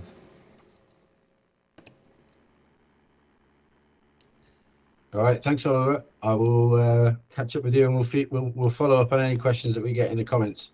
Yeah, thank you very much. Thank you very much. Bye. Okay. Have a nice evening. And everybody have a nice evening or day, depending where you are. From now on, I will be posting much more content and trying to, yeah, like show work in progress things, and do some kind of this type of educational videos. Thank you, Neirin. Thanks very much. Thanks, Oliver.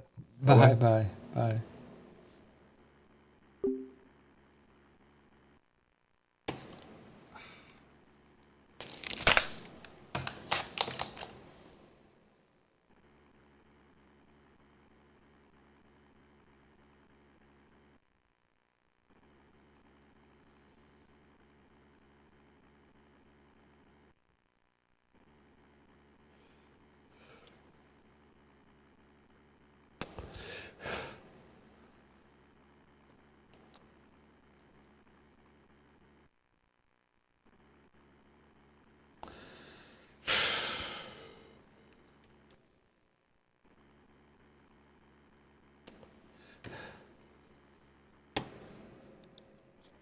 I'm sorry about technical problems, but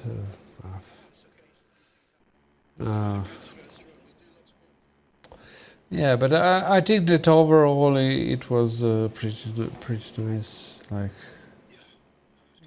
I hope. Okay, no problem, no problem. Okay. Bye.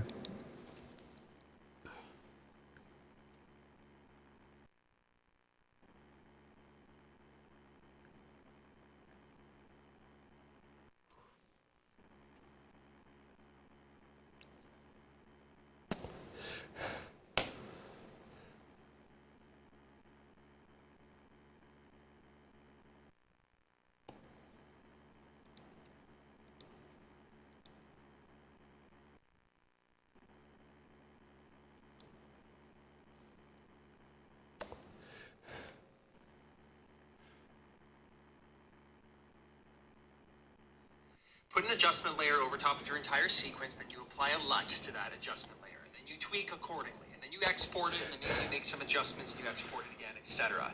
That's kind of the fastest way to do it. Or you go clip by clip by clip, and you add your LUT, or you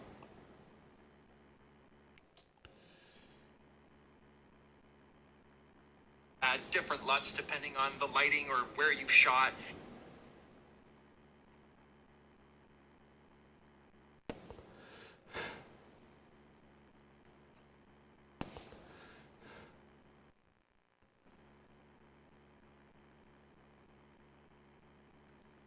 geopolitical analyst, I see ironies all the time. And in fact, this is one of the most enjoyable parts about my job, while also simultaneously being one of the most frustrating parts about my job, depending on the context. I see these ironies all the time, where things appear to be one way on the surface, but when you actually look deeper and you analyze the system as a whole and the second order effects and things like that, things often actually turn out to be completely the opposite of what the surface level expectations may imply. And this is, of course, dangerous, because when it comes to any kind of politics, especially probably geopolitics, most people only hear one side of the story, a surface level narrative, and very few people actually look at the system as a whole. Geopolitics, when it comes to politics, are usually treated as a platform to spring off of to appeal to a particular base, where you talk about issues that may seem to be low stakes, and you aggravate people's opinions in one direction or the other.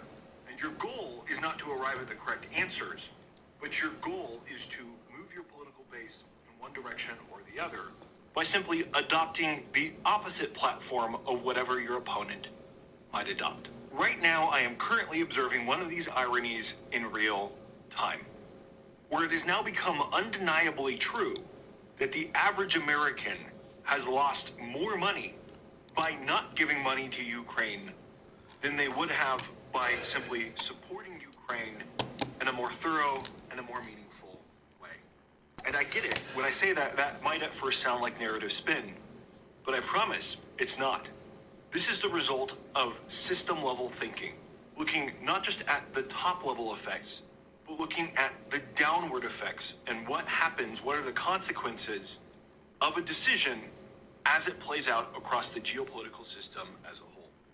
And right now we are witnessing how the average American is losing more money by not having voted to support Ukraine more in previous years than they would have if they had simply given Ukraine money, and that's playing out in a very specific way. It is playing out in the context currently of the energy war.